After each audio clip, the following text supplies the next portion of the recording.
TPMS. So we will install the original, huh? Original this one. This one is blank sensor.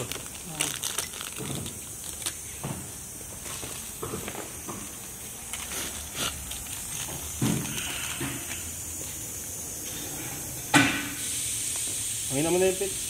Para ano.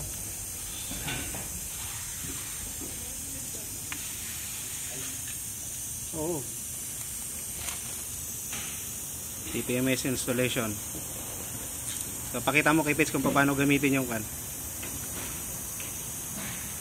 Pag mo nang gamitin yung manual mo. Try natin gamitin yan. Yung torque. Oo. Mounting base. Okay. Nandun yung torque. Ano na ito, diba? Oo, nakaset na yan.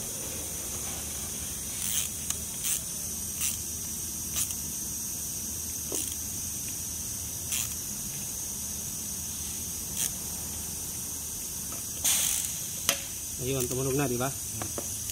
Ngayon, ipil mo ng normal mo. Yun.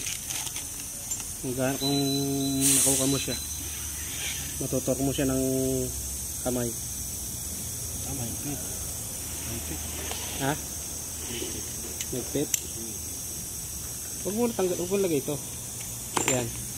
Yan mo yung comparison. Nagpit? Nagpit din, di ba? Pero hindi mo na kailangan gamitan ng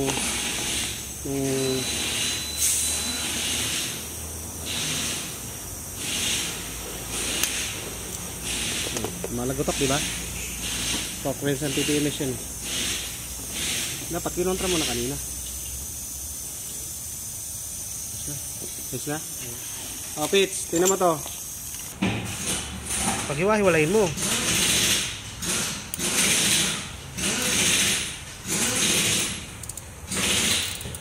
Tanggalin mo to. Oh.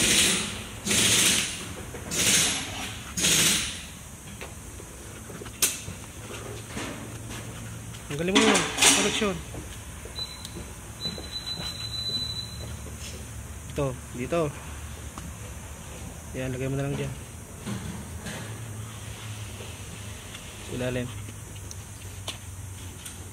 Alam mo yun na. Ito pala yung ano. Yung tawag dito, yung kanya pork guiding pork. So, bulky. Huwag mong labas yan. Pang general lang yan. TPMS torque wrench.